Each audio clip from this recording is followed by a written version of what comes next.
Good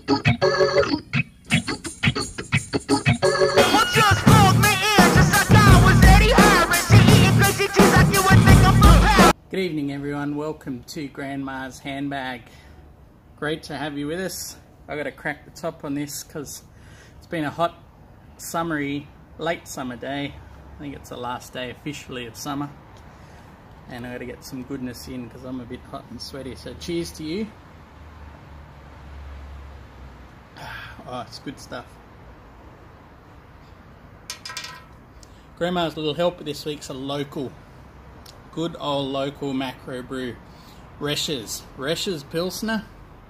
I don't know, what's an American analogue? Probably kind of like your Pabst in a way, not quite so hipster, but pretty simple, good flavour. And you only really find this in my home state. Strangely enough, they don't tend to send it elsewhere around Australia. Roaches, the beer we drink round here. That's the catchphrase. You don't hear that much. You don't see it drunk an awful lot, but I tell you what, it's good on hot days anyway because you don't really taste it. Anyway, vinyl finds. I have a mini haul that I picked up over the weekend. I haven't even had a chance to play these. And I just want to get them out there and see what you think of them. Tell me what you know about them, because I'm flying blind on a few of these. Blind as in I either know the artists and not the album, or basically didn't know the album apart from what you might have heard in the intro there, the Beastie Boys, who quote the name of one of the artists in here. So let me know if you know these albums and tell me what you think about them. Alright, let's get into this. These were all, yeah, basically got at a, found them at a book fair, so, and they were between $5 and $7 each, which I would say is, in Australia anyway, it's at least half to a third or even less of what I would pay for them in a shop if you could find them. So naturally very happy to pick these up. First one off the cap, off the rank, Mental as Anything.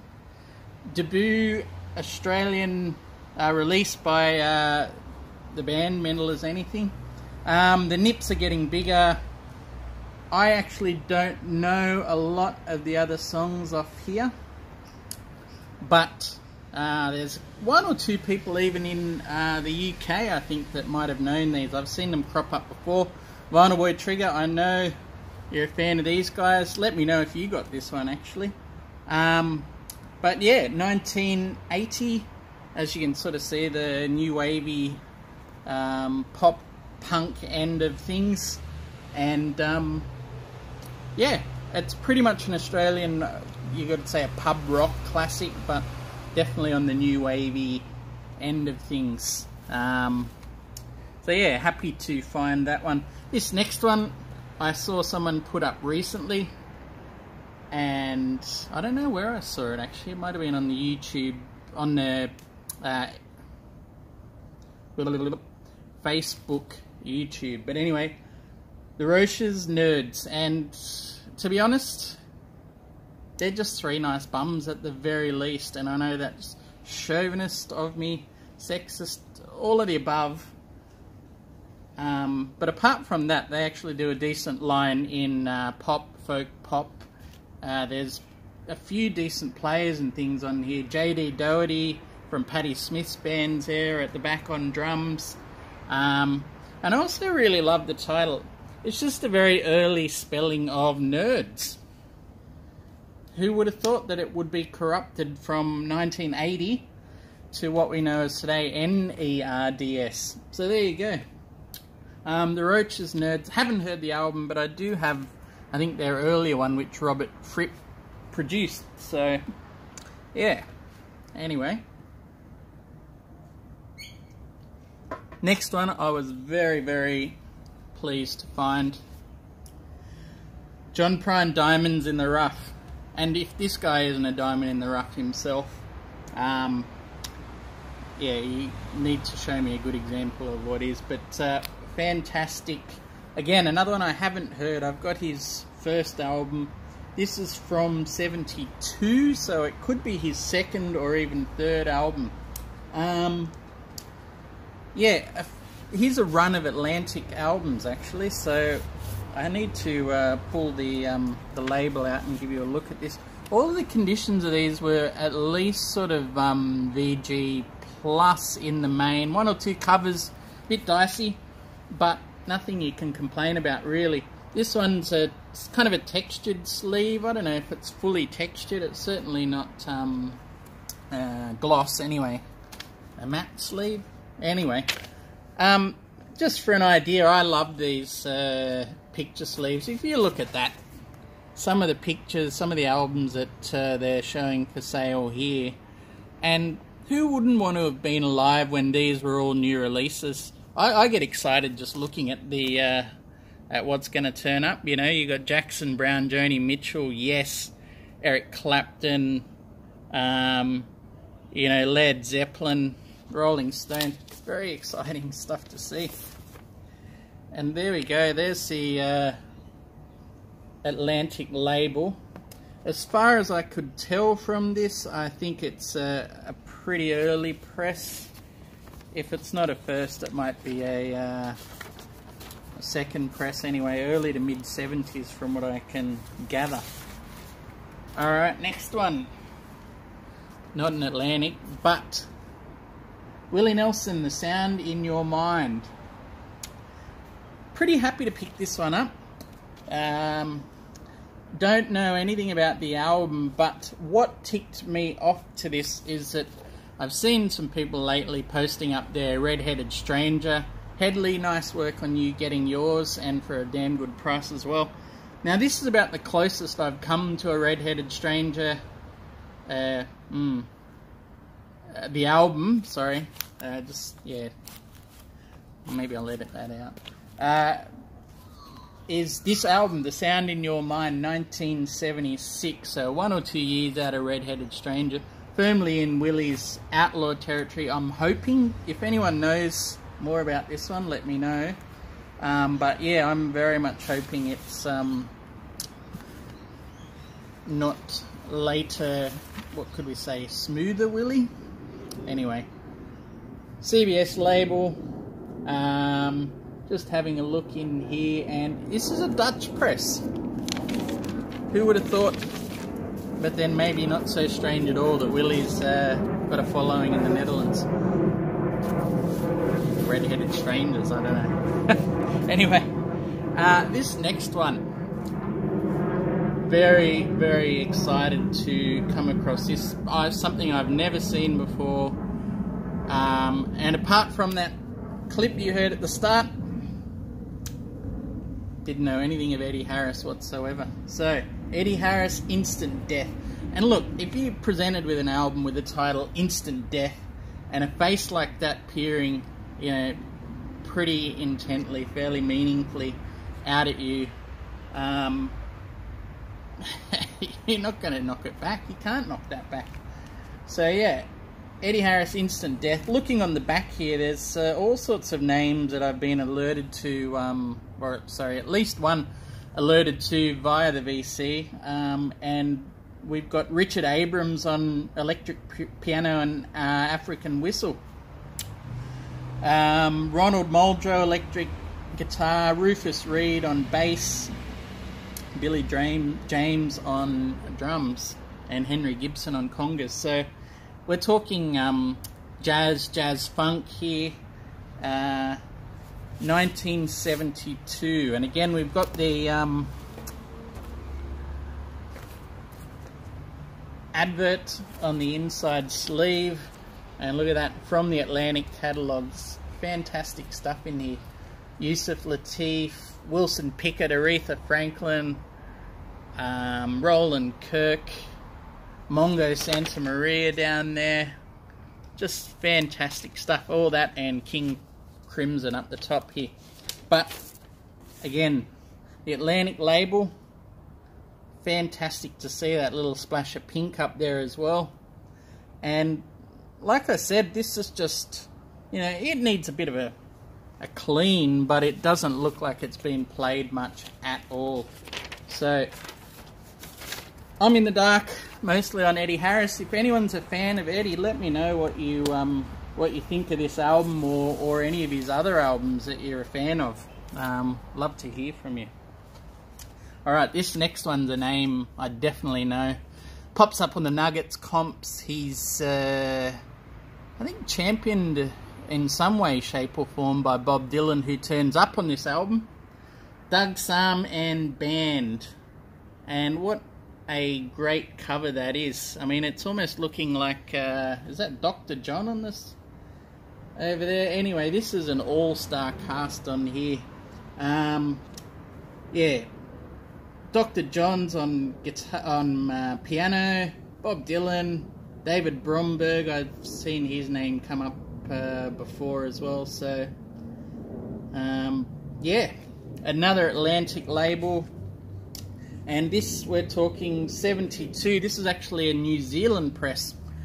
Again, it blows my mind, some of the presses of albums that were pressed in Australia and New Zealand in the 60s and early mid-70s. The population base was just so small, I don't know how many they would have even sold, you know. But yeah. Cover on this one, Seen a Better Days. We've got someone's name on the back there, C. Craw, whoever you are, thank you. And again, another advert insert, and that Atlantic label. Doug, Sam and Band. Like I said though, apart from She's About a Mover, I don't think there's any other Doug, Sam I've come across before. So if you're a fan of this album, Doug, Sam and Band, let me know what you think of it, because it's something you just do not see here in Australia at all. Next one's a first for me. Don't know if I'm a fan, not that I've heard this yet, but Joni Mitchell, Court and Spark. This is one I see around. I'm assuming it's one of her more recommended albums, and I was looking for something heading slightly towards the jazz end of the spectrum. So there you go. Look, it's looking in pretty nice condition here as well. A lot of these are US presses, apart from that New Zealand and the Dutch one before. So interesting story how they got out here. To David, 28th, Love, Lindy. So people giving presents, Joni Mitchell albums no less, as late 20s birthday presents. I would say something about it standing the test of time, but at least the music still does anyway. Asylum, lovely label. Actually no, this is an Aussie press. I'm just seeing it on the labels there. So this, we do have an Australian Court and Spark. Alright, the next one. Lightning Hopkins. Yeah, this is just looking like a fairly standard comp collection. Everest Records Archive of Folk and Jazz. Everest Records, you see them, if you're going to see blues albums around, it's probably the one label I tend to see them on here in Australia. I don't know a huge amount about it, or even whether they're the best. I have a suspicion they're not. I'm holding this here as a stereo press, and to be honest, it makes you wonder how it got stereo, or what the story is there, when these exactly were recorded. So if you know more about this specific one too, give me a heads up. Very plain Everest Records label there, but Lightning Hopkins in the wild here in Australia, it's really not to be sneezed at. Again, just lovely, lovely condition. And yeah, all day. I'll pick them up all day at that sort of price. Only got a couple more for you now. But this one, $7, worth the money. This is a different sort of cover. Early Bert, Volume 4 from Bert Jansch. I think I say Yanch, so. And it says here formerly Rosemary Lane, so we're talking, I don't know when Rosemary Lane, probably late 60s, 68 or so for Bert. Anyway, firmly in the British folk canon here, produced by Bill Leader, whose name pops up everywhere. Originally a transatlantic label. I don't know if that comes up on here. No, it doesn't. We've got a fairly plain looking label there for it. But anyway, this is part of some sort of a collection by the look of it, or reissue series for early Bert records. But yes, trying to think if I've got any other Bert Yanch. I may not have directly, but I've got some pentangle of his. I used to have 1 or 2 albums on CD, not sure that I still do. And actually got to see him live around about 20 years ago now. So I was only a young whippersnapper then, not too far out of school, but he was touring.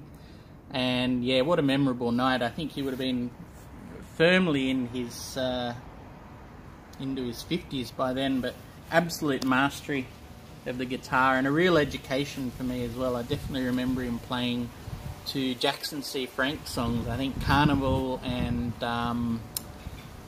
Blues Run the Game. Fantastic. What a good concert that was. Alright, this last one, don't hate me for it. In fact, I'm amazed to find this one. Tom Waits, The Heart of Saturday Night. Again, this is, it's pretty sure it's a 70s press from everything I can see.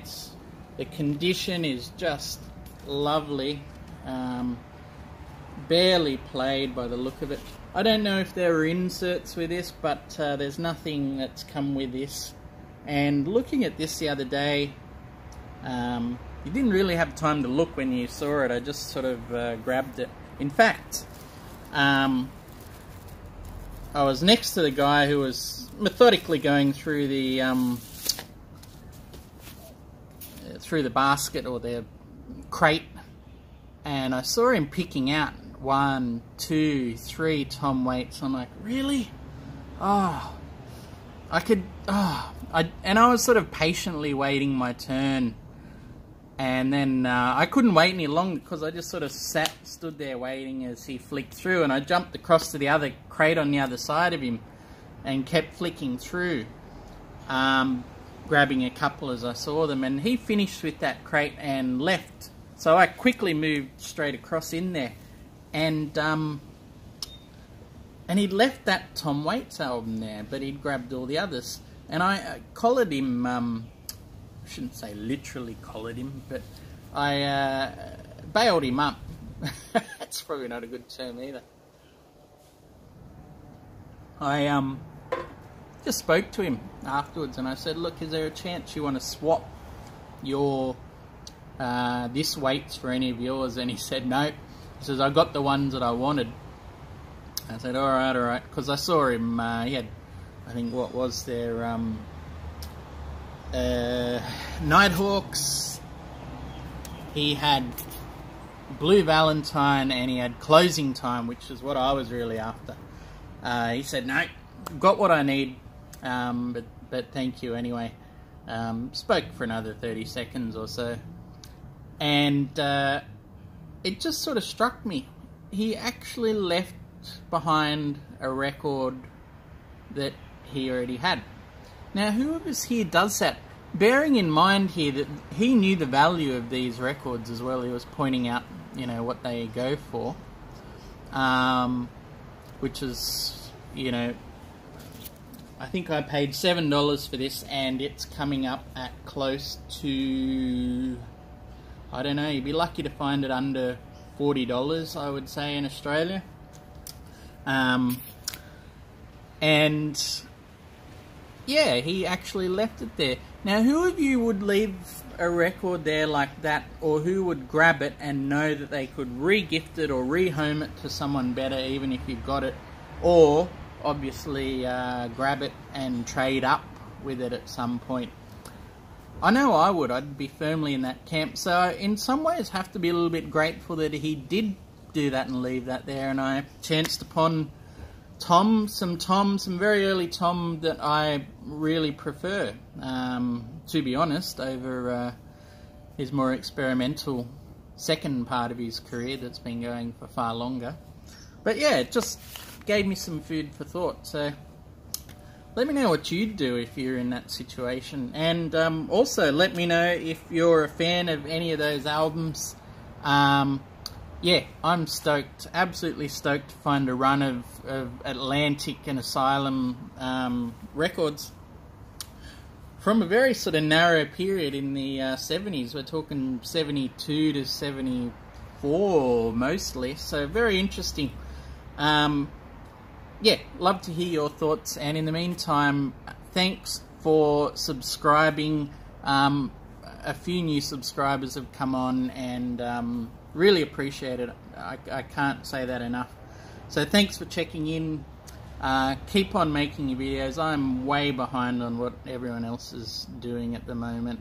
Just trying to find a rhythm moving in here, and you know, I still haven't got that room ready, but I did manage to wire up the rear speakers the other day. So hopefully there'll be a room tour coming up soon, and I've still got plenty of records I've found and ordered that I want to offload onto the camera through to you. But in the meantime, take care everyone. Cheers, good to see you, and I'll talk to you soon.